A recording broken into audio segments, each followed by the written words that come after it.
Hello guys, welcome to my learners depot channel. আজকে ভিডিওটি হচ্ছে সেল অর্থাৎ কোষের দ্বিতীয় ভিডিও। এর আগে আমরা আরেকটি ক্লাস করেছি, অর্থাৎ আরেকটি ভিডিও আছে, সেখানে আমরা সেল কি সেটা জেনেছি, সেলের আবিষ্কার সেটা জেনেছি, সেল থিওরি, সেলের শেপ এবং ছোট বড় সেল কোনটা সবথেকে বড় কোনটা সবথেকে ছোট ইত্যাদি। ঠিক আছে, তো আজকে ভিডিওতে আমরা পড়ব সেল স্ট্রাকচার অর্থাৎ স্ট্রাকচার অফ সেল, কোষের গঠন। ঠিক আছে, তো একটি আদর্শ কোষ বা ইউক্যারিওটিক কোষ দুটি প্রধান অংশ নিয়ে গঠিত। সেই দুটো অংশ কি? একটা হচ্ছে সেল কভারিং আর একটা হচ্ছে প্রোটোপ্লাজম। তো সেল কভারিং মানে হচ্ছে কোষ আবরক, আর প্রোটোপ্লাজম তো প্রোটোপ্লাজমই। ঠিক আছে, যেটা ওই সেল কভারিংয়ের ভেতরে লিকুইড অংশ এবং যেখানে অন্যান্য কোষ অঙ্গাণু ইত্যাদি ভেসে বেড়ায়, নিউক্লিয়াস থাকে। ঠিক আছে, তো এখন আমরা দেখি স্ট্রাকচার কি কি আছে। সেল স্ট্রাকচার, সেল স্ট্রাকচারের যেটা বলছিলাম সেল কভারিং, সেল কভারিং আবার দুটি অংশ নিয়ে গঠিত। একটা হচ্ছে সেল ওয়াল, যেটা বলে কোষ প্রাচীর, একটা হচ্ছে সেল মেমব্রেন, যেটাকে বলে কোষ পর্দা। তো আমরা দেখে নিই সেল ওয়াল অর্থাৎ কোষ প্রাচীর কি। কোষ প্রাচীর হচ্ছে সাধারণত উদ্ভিদ কোষের কোষ পর্দার বাইরে যে পুরো জড় স্থিতিস্থাপক ও ভেদ্য আবরণ থাকে তাকে কোষ প্রাচীর বলে। প্রাণী কোষে কোষ প্রাচীর থাকে না, এটা মনে রাখতে হবে। ঠিক আছে, তো এখানে কি আছে? রিজিড, যেটা বলেছিলাম শক্ত পুরু, নন লিভিং, এটা অবশ্যই মৃত এই অংশটি। ঠিক আছে, বাট ফ্লেক্সিবল, কিন্তু নমনীয়, মানে শক্ত হলেও নমনীয়। Located outside the sell membrane, অর্থাৎ যেটা বলেছিলাম যে কোষ পর্দার বাইরে থাকে। ঠিক আছে, সেল মেমব্রেনের বাইরে থাকে। Found in plant, fungi, bacteria, some archaea. ঠিক আছে, তো যেটা বলেছিলাম যে animals and protozoa do not have walls, প্রাণী কোষ কিংবা প্রোটোজোয়াতে সেল ওয়াল থাকে না। আর এখানে কি বলেছি? ফ্রিলি পারমেয়েবল, সেল ওয়াল কিন্তু ফ্রিলি পারমেয়েবল, কিন্তু অন্যদিকে সেল মেমব্রেন কিন্তু ফ্রিলি পারমেয়েবল হয় না, সিলেক্টিভলি পারমেয়েবল। মানে কিছু বস্তু আছে যে সেগুলি একমাত্র মানে যাতায়াত করতে পারে, সেটা আমরা পরে পড়ব। তো এখন আমরা দেখব কি cell walls made up of various materials, cell wall বিভিন্ন উপাদান দিয়ে গঠিত। তো আমরা দেখে নিই কী কী উপাদান দিয়ে গঠিত। প্ল্যান্ট সেল, যদি উদ্ভিদ সেলের কথা বলি, ওই সেল ওয়াল কী দিয়ে গঠিত? সেলুলোজ দিয়ে। তারপর ব্যাকটেরিয়াল সেল, ব্যাকটেরিয়ার যে সেল অর্থাৎ কোষ গঠিত হয় পেপটাইডোগ্লাইকান। তারপরে ফাঙ্গিস সেল, অর্থাৎ যে ফাঙ্গাস আছে তাদের যেসব সেলগুলো হয় মানে সেল, সেই সব সেলের cell wall glucosamine polymer chitin দিয়ে গঠিত হয়।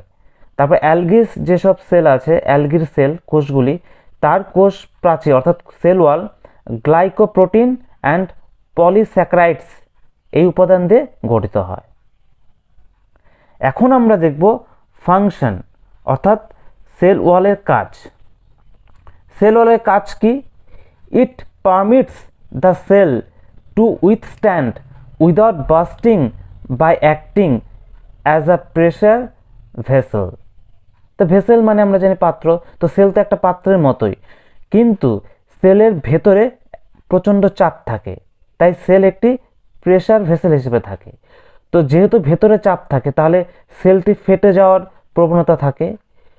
তো এইখানে সেল ওয়াল কী কাজ করে? সেল ওয়াল মানে ওই যে প্রেশার আছে কোষটির, কোষের প্রেশারকে মানে নিয়ন্ত্রণ রাখে, মানে সেলকে ফেটে যেতে বাধা দেয়, আর অর্থাৎ সেলকে ফাটতে দেয় না, এটাই বোঝানো হয়েছে। তারপর কি আছে? 2 number, helps to tolerate much greater changes in the surroundings. তো সেলের বাইরে অর্থাৎ কোষের বাইরে যে পরিবেশ থাকে সেখানে বিভিন্ন পরিবেশে বিভিন্ন রকম প্রভাব থাকে, কিংবা একই পরিবেশে প্রচুর পরিবর্তন হচ্ছে, সেই পরিবর্তন কে সহ্য করতে বা সেই পরিবর্তন থেকে সেলের ভেতর অংশকে রক্ষা করতে সেল ওয়াল সাহায্য করে। 3 number, provides shape and structural support. তো সেল ওয়াল কী করে? সেলকে অর্থাৎ কোষকে একটা আকার প্রদান করতে সাহায্য করে এবং স্ট্রাকচারাল সাপোর্ট দেয়, অর্থাৎ গঠনমূলক সাপোর্ট দেয়। ঠিক আছে, এখন আমরা দেখব সেল মেমব্রেন অর্থাৎ প্লাজমা মেমব্রেন বা প্লাজমা লেমা, এই 3টি নামেই পরিচিত। ঠিক আছে, যেটাকে কি বলে? কোষ পর্দা। তো কোষ পর্দা কি?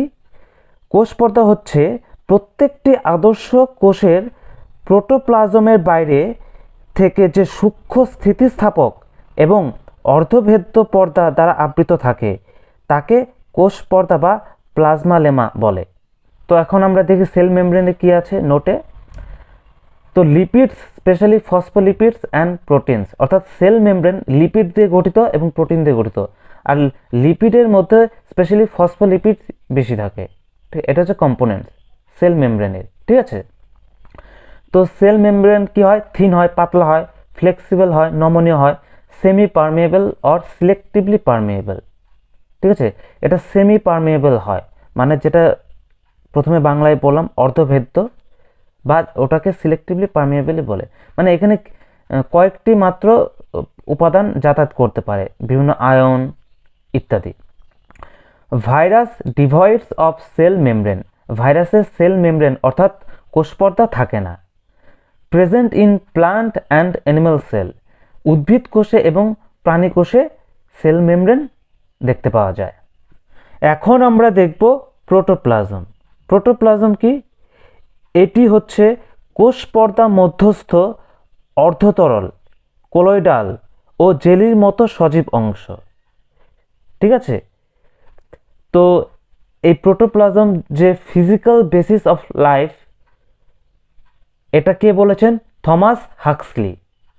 ইম্পর্ট্যান্ট কিন্তু, লিভিং পার্ট অফ সেল, এটা কিন্তু সজীব অংশ সেলে, যেটা আমি বলেছি অলরেডি। আর প্রোটোপ্লাজম আবিষ্কার করেছিলেন কে? দুজারদিন। কিন্তু এই প্রোটোপ্লাজম যে নামটি, এই নামটি যে দিয়েছিলেন সে হচ্ছে পারকিনজি। ঠিক আছে, আর প্রোটোপ্লাজম দুটি অংশ নিয়ে গঠিত, একটা হচ্ছে সাইটোপ্লাজম আর একটা হচ্ছে নিউক্লিওপ্লাজম। তো সাইটোপ্লাজম কোনটি?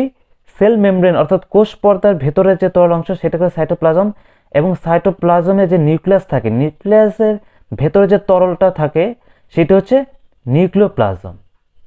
ঠিক আছে, protoplasm of two adjacent cells are linked together by plasmodesmata present in cell wall. Cell ওয়ালের মধ্যে অর্থাৎ কোষ প্রাচীরের মধ্যে কিছু ছিদ্র থাকে ছোট ছোট। ঠিক আছে, সেগুলো দিয়ে দুটি পার্শ্ববর্তী সেল অর্থাৎ সেলের যে প্রোটোপ্লাজম মানে যোগাযোগ স্থাপন করে, সেটা কিসের মাধ্যমে? সেল ওয়ালে বিদ্যমান ছোট ছোট ছিদ্রের মাধ্যমে, সেগুলোকে বলে প্লাজমোডেসমাটা। এরা কি করে? Helps in exchange of materials, মানে দুটি সেলের মধ্যে উপাদানের যে বিনিময় হয় সেটা করতে সাহায্য করে এই প্লাজমোডেসমাটা। এখন আমরা দেখব সাইটোপ্লাজম। প্রোটোপ্লাজমের মধ্যে নিউক্লিয়াস ছাড়া বাকি সজীব অংশকে কি বলে? সাইটোপ্লাজম বলে। ঠিক আছে, এটি বর্ণহীন, অস্বচ্ছ, থকথকে ও অর্ধতরল পদার্থ। সাইটোপ্লাজমে কি আছে? দুটি অংশ আছে, একটি হচ্ছে সাইটোপ্লাজমিক ম্যাট্রিক্স বা হাইলোপ্লাজম, অর্থাৎ যার মধ্যে সাইটোপ্লাজমীয় অঙ্গাণু ও নানান অজীবজ বস্তু ভাসমান বা নিহিত অবস্থায় থাকে। আরেকটি হচ্ছে সাইটোপ্লাজমিক বডিজ বা ট্রোফোপ্লাজম। সাইটোপ্লাজমীয় যে বডিজ অর্থাৎ সাইটোপ্লাজমীয় যে বস্তু আবার কি দুই ভাগে বিভক্ত। কি? একটি হচ্ছে সেল অর্গানেলস অর্থাৎ কোষীয় অঙ্গাণু, আরেকটি হচ্ছে কি সাইটোপ্লাজমিক ইনক্লুশন অর অর্গাস্টিক সাবস্ট্যান্সেস। এখন আমরা কয়েকটি টার্ম দেখব, সেগুলো কি? এক্টোপ্লাজম। এক্টোপ্লাজম কি? সাইটোপ্লাজমের অপেক্ষাকৃত স্বচ্ছ স্থিতিস্থাপক বাইরের স্তরকে কি বলে, একটোপ্লাজম বলে। এটি মানে সেল মেমব্রেন ঘেঁষা অংশ, ঠিক আছে। আর তারপর কি আছে, এন্ডোপ্লাজম। এন্ডোপ্লাজম কি, the more fluid granular inner layer of the cytoplasm, ঠিক আছে। এটা কি সেল মেমব্রেন ঘেঁষা অংশ নয়, সেল মেমব্রেন ঘেঁষা অংশ তো একটোপ্লাজম, আর একটোপ্লাজমের ভেতরে যেটা সেল মেমব্রেন থেকে একটু দূরে সেটাকে বলছি আমরা এন্ডোপ্লাজম, যেটা আরেকটু বেশি ফ্লুইড। এটা যেমন the more viscous clear outer layer, মানে পরিষ্কার স্বচ্ছ বাইরের লেয়ারটি সাইটোপ্লাজমের, আর তার ভেতরে আছে এন্ডোপ্লাজম যেটা একটু বেশি ফ্লুইড এবং যেখানে গ্র্যানুলার ইনার লেয়ার অর্থাৎ দানাদারযুক্ত, অর্থাৎ এখানেই যে সেল অর্গানেলগুলো বেশি থাকে এই এন্ডোপ্লাজমে, এই অংশই হচ্ছে এন্ডোপ্লাজম। তারপর কি আছে, ডিউটোপ্লাজম। ডিউটোপ্লাজমে কি আছে, the food particles stored in the cytoplasm, অর্থাৎ ফুড পার্টিকলস যেসব খাদ্য উপাদান আছে সেগুলো কি নন লিভিং ম্যাটার, অবশ্যই যেগুলো জীবিত নয়, মৃত। এই অংশটা কি বলে, এই অংশগুলোকে বলে ডিউটোপ্লাজম, ঠিক আছে। এখন আমরা দেখব নিউক্লিয়াস। এটি প্রোটোপ্লাজমের সবচেয়ে ঘন, প্রায় গোলাকার এবং পর্দা বেষ্টিত অংশ। এটা কি, এটা হচ্ছে control centre of cell metabolic activities happening inside a cell. সেলের ভেতরে যেসব বিপাকীয় কাজকর্মগুলো হয় তার কন্ট্রোল সেন্টার কি, নিউক্লিয়াস। ব্রেইন অফ সেল, এটা কোষের মস্তিষ্ক। আর এই সেলের মধ্যে যে নিউক্লিয়াস, এটি কি আবিষ্কার করে, রবার্ট ব্রাউন, ঠিক আছে, 1831 খ্রিস্টাব্দে। আর নিউক্লিয়াসটি কি, double membrane bound dense body, এটি একটি মানে দ্বি-আবরক বেষ্টিত ঘন অংশ, ঠিক আছে। সেলস কমান্ড সেন্টার, তো সেলের কমান্ড সেন্টার কি, এই nucleus, I mean control room. নিউক্লিয়াসের 4টি অংশ থাকে, কি, একটি হচ্ছে নিউক্লিয়ার মেমব্রেন অর্থাৎ নিউক্লিয় পর্দা, নিউক্লিওপ্লাজম, আরেকটি হচ্ছে নিউক্লিওলাস, তারপর হচ্ছে নিউক্লিয়ার রেটিকুলাম অর্থাৎ নিউক্লিয় জালিকা। তো নিউক্লিয়ার মেমব্রেন কি, এটি আউটার লেয়ার অর্থাৎ নিউক্লিয়াসের বাইরে যে পর্দা থাকে, এবং ইনার লেয়ার মানে নিউক্লিয়াসের বাইরে যে পর্দা থাকে দুটো লেয়ার থাকে, বলেছিলাম না, ডাবল মেমব্রেন। তো বাইরেটাকে বলে আউটার লেয়ার, ভেতরটাকে বলে ইনার লেয়ার। তো এই দুটোর মাঝখানে যে ফাঁকা থাকে দুটো লেয়ারের মাঝখানে, সেটাকে পেরিনিউক্লিয়ার স্পেস বলে, বিটুইন টু নিউক্লিয়ার মেমব্রেন, ঠিক আছে। এখানে আবার তোমার নিউক্লিয়ার পোর্টস অর্থাৎ এই নিউক্লিয় মেমব্রেনের মধ্যে আবার সূক্ষ্ম সূক্ষ্ম ছিদ্র থাকে, ঠিক আছে। তারপরে এই মেমব্রেনের ভেতরে যে তরল অংশটি থাকে সেটা নিউক্লিওপ্লাজম। তারপর নিউক্লিওপ্লাজমের মধ্যে ক্ষুদ্র ক্ষুদ্র দানাদার অংশ থাকে, সেটা নিউক্লিওলাস, যেটা rich in protein and RNA, যার মধ্যে আরএনএ এবং প্রোটিন থাকে, মানে আরএনএ এবং প্রোটিনের সমৃদ্ধ কি, নিউক্লিওলাস। তারপর কি আসি, নিউক্লিয়ার রেটিকুলাম। নিউক্লিয়ার রেটিকুলাম কি, নিউক্লিয়ার জালিকা বলেছিলাম। তো এটা কি ক্রোমাটিন ম্যাটেরিয়াল দ্বারা গঠিত, ঠিক আছে। আর এই ক্রোমাটিন ম্যাটেরিয়াল কি, এটা হচ্ছে জেনেটিক সাবস্ট্যান্স, যেখানে তোমার ডিএনএ অ্যান্ড হিস্টোন প্রোটিনস থাকে, ডিএনএ এবং হিস্টোন প্রোটিনস থাকে। এটা নিয়ে কি জেনেটিক ম্যাটেরিয়াল, আর এই জেনেটিক ম্যাটেরিয়াল দিয়েই ক্রোমাটিন ম্যাটেরিয়াল গঠিত হয়। তো ডিউরিং সেল ডিভিশন, যখন কোষ বিভাজন হয় তখন কি হয়, এই ক্রোমাটিনটা কি হয়, ভেঙে যায়, ভেঙে গিয়ে কি গঠন করে, ক্রোমোজোম গঠন করে।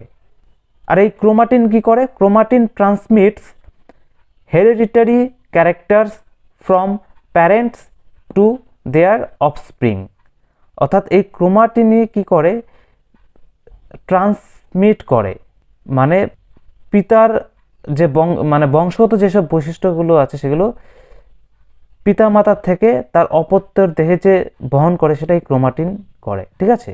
আর ক্রোমাটিন কীরকম, thin thread like structure forming network, মানে পাতলা সুতোর মতো আকৃতি, ঠিক আছে, এর গঠনটা। আর নেটওয়ার্কের মতো পেঁচিয়ে পেঁচিয়ে থাকে। তো আজকে ভিডিওটি এই পর্যন্তই।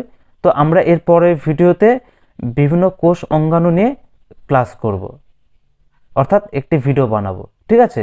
তো ভিডিওটি ভালো লাগলে লাইক শেয়ার কমেন্ট করবে এবং চ্যানেলটি অবশ্যই সাবস্ক্রাইব করবে।